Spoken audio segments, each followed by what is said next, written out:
बिस्मिल्लाहिर्रहमानिर्रहीम। खातिन हज़रात, मैं हूँ अख्तर अब्बास और आप सबको मेरा अस्सलाम वालेकुम। बाज़ वक़्त दिल में आता है कि ये काम करूँ कि ना करूँ। कभी शक व शुबा होता है, कभी वहम होता है, कभी गुमान होता है। मुझसे ये सवाल बहुत दफ़ा ख़वातीन ख़ास तौर पे करती हैं कि हमें फ़लाँ बात में फ़ैसला करना है तो कन्फ्यूजन है, क्या करें क्या ना करें। इसी तौर पे ज़िंदगी में बड़े बड़े लोग फ़ैसले गलत कर लेते हैं, उस लम्हे जो उनके दिल में होता है उसको फॉलो नहीं करते। तिरमिज़ी की एक हदीस है, अल्लाह के रसूल सल्लल्लाहु अलैहि वसल्लम से किसी सहाबी ने पूछा, या रसूल अल्लाह सल्लम, जिस बात पे दिल में शक हो, इत्मीनान ना हो तो क्या करें। अच्छा, ये इतनी शानदार रहनुमाई है। दो सहाबियों से अलग अलग रवायत है। एक बात पे है किसी ने नेकी का और बदी का पूछा था, एक पे शक का इत्मीनान का पूछा था। तो आपने जवाब दिया कि जिस चीज़ से तुम्हारा दिल किसी शक में मुब्तला हो जैसे छोड़ दो, नंबर 1। और जिस बात पे तुम्हारा दिल शक से बाला हो जाए, उसमें यकीन हो जाए, उसको इख्तियार कर लो, इसलिए कि जो शक के बिना है वो सच्चाई है और जिसमें शक है वो झूठ है, वो आपके लिए खैर व बरकत का बायस नहीं होता।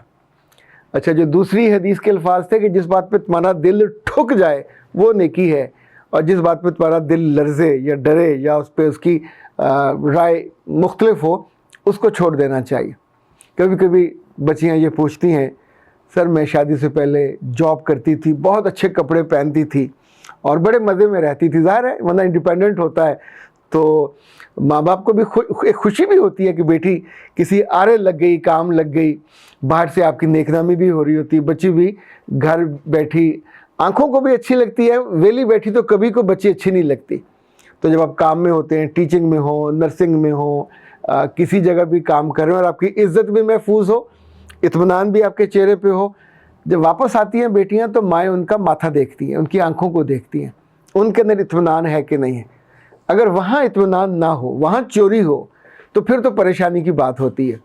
तो उस बच्ची ने कहा कि it was a very smooth life, it was a very happy and full of excitement, full of independence. मैं अपने पे भी खर्च करती थी, अपनी वालदा पे और घर पे भी खर्च करती थी, और वो एक यूँ समझें कि अस्करी अदारे में जॉब कर रही थी और अच्छा डेजिग्नेशन भी बहुत अच्छा था। फिर उनकी शादी हो गई, उनसे सूरत हाल संभाली नहीं गई। अब देखें, शादी हो, अब जितनी मर्जी बड़ी अफसर हों, जितनी मर्जी इंटेलेक्चुअल हों, तो ससुराल में जाके या अपने घर में काम तो आपको करना ही करना होता है। ये नहीं हो सकता कि या तो फिर आप अपने साथ वो पुराने जो ज़िम्मेदार होते थे वो अपनी बेटियों के साथ भैंसें और साथ एक काम करने वाली माई भी भेजते थे, ये भी जहेज़ का हिस्सा होता था। तो लाहौर में भी मैंने कई देखा, कई घर ऐसे हैं जो काम करने वाली लड़कियां या माइयाँ साथ कर देते और उधर बच्ची को सहूलत हो जाती है। पर आम तौर पे तो बेटी को जितनी यूनिवर्सिटी की पढ़ी हुई हो, यूनिवर्सिटी में पढ़ाती हो, डॉक्टर हो, फौज में मेजर हो, तो भी घर के काम तो उसे ही करने, खाना भी वही बनाएगी। अच्छा, सफाई सुथराई खुद नहीं करती तो उसको टेक केयर तो करेगी ना। ये नहीं हो सकता कि आप ये कहें कि अच्छा मुझे नहीं आता, आपको नहीं आता तो घर गंदा नहीं पड़ा रह सकता, वो आपकी बुनियादी रिस्पॉन्सिबिलिटी है। उससे शादी के बाद के जो हालात हुए वो मैनेज नहीं हुए, यानी जो घर वालों की एक्सपेक्टेशन थी या जो उसके बुनियादी फ़राइज़ थे वो मैनेज नहीं हुए। तो बजाय इसके कि इंसान मैनेज करता है, अब देखें फ़र्ज़ करें आप 60-70 हज़ार तनख्वाह ले रहे हैं, तो ऐसे में 10-15 हज़ार किसी लड़की को, किसी माई को देते हुए, किसी शेफ़ को रखते हुए प्रॉब्लम क्या है? चीज़ों को मैनेज करना आना चाहिए। उसने ये थोड़ा सा चंक निकालने की बजाय एक बड़ा बुरा फ़ैसला किया। हालांकि वो जानती थी कि ऐसी तमाम बच्चियां जो शादी से पहले जॉब कर रही होती हैं, उनके ससुराल ना सिर्फ इस बात का इल्म होता है बल्कि उनका ये प्लस पॉइंट होता है कि बेटी अर्न कर रही है और इंडिपेंडेंट। ज़ाहिर है घर के कुछ चीज़ें तो ऐसी ज़रूर होती हैं वो संभाल लेगी, तो घर के सर्कल के लिए ये उसके प्लस पॉइंट होते हैं जो शादी से पहले भी उसके घर वालों ने देखे होते हैं। अब इसने अक्लमंद खातून ने, और इस जैसी कितनी ही अक्लमंद लड़कियां ऐसी हैं कि जो फिर गलती कर बैठती हैं, उसने गई गुस्से में जाके रिज़ाइन सबमिट किया। रिज़ाइन के लफ्ज़ एक दफ़ा आपके कलम से निकल गया, आपके मुंह से निकल गया, तो प्राइवेट इदारे में तो खैर फिर भी कभी वापसी हो जाती है मिन्नत तरला करने से, सरकारी इदारों में ये वापसी नहीं होती। फिर आप लाख रोएं, चीखें चिल्लाएं, अपने वास्ते दें, तो जो कलम से निकल गया सो निकल गया।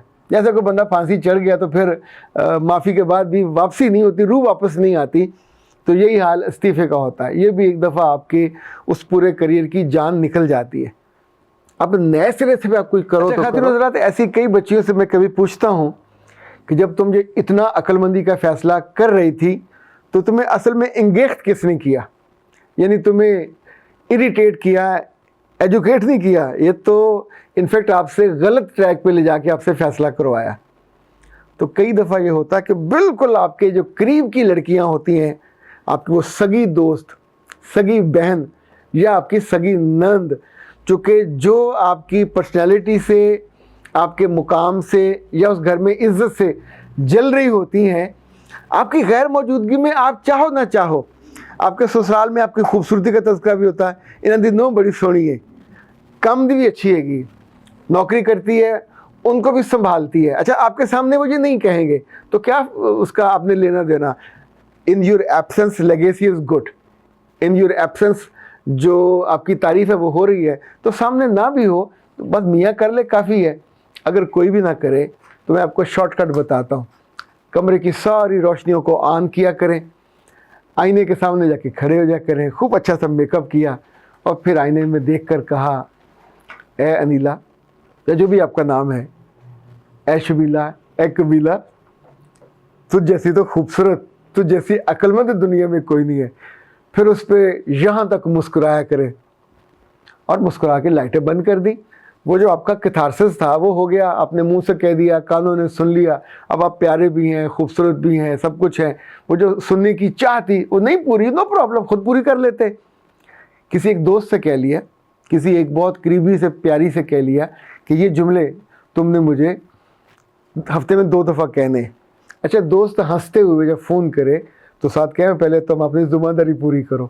دیکھیں، ہمیں بعض دفعہ اندر سے تھوڑی ہوتی ہے چاہت اور ایک چیز کی خواہش ہوتی ہے تو پوری کر لے، لیکن کسی کے انگیخت کرنے پہ اپنے کیریئر کا بدترین انجام نہ کرے. 1 سال بعد، 2 سال بعد، 3 سال بعد پھر آپ کو خیال آتا ہے میں نے کتنا غلط کیا. یعنی ان کے ساتھ والی جو ہیں وہ اگلے 2 گریڈ آگے جا چکی ہوتی ہیں. کچھ کیسز میں یہ ہوا کہ نندوں نے اپنی بھابھیوں سے کہا، بھابھی میں بھی یہی کام کرتی ہوں لیکن سچی بات ہے میں تو چھوڑنے والی ہوں، میں آئی ڈونٹ لائک اٹ، میں نے سسرال میں جانے سے پہلے چھوڑ دینی ہے، اور تم بھی چھوڑو. ایسے سارا دن بندہ گھر میں جا کے آرام کرے، مزے کرے، سوئے، ٹی وی دیکھے. اور ایسی عقل مند لڑکیاں ان کے کہنے پہ جاب چھوڑ کے گھر آ جاتی ہیں. وہ نہ شادی سے پہلے چھوڑتی ہیں نہ شادی کے بعد چھوڑتی ہیں. الٹا پھر آپ کا مذاق الگ اڑاتی ہیں کہ اس کو تو عقل ہی نہیں ہے، یہ تو ہوا میں چھڑے مارتی ہے. چھڑے کہتے ہیں دلتیاں مارنے کو. اس نے تو لگی روزی پہ ٹانگ ماری. جہاں جہاں ان کو موقع ہوگا وہ آپ کی کم عقلی ثابت کریں گی، چونکہ اب ان کو ثابت کرنے کی بہت ضرورت ہوتی نہیں ہے.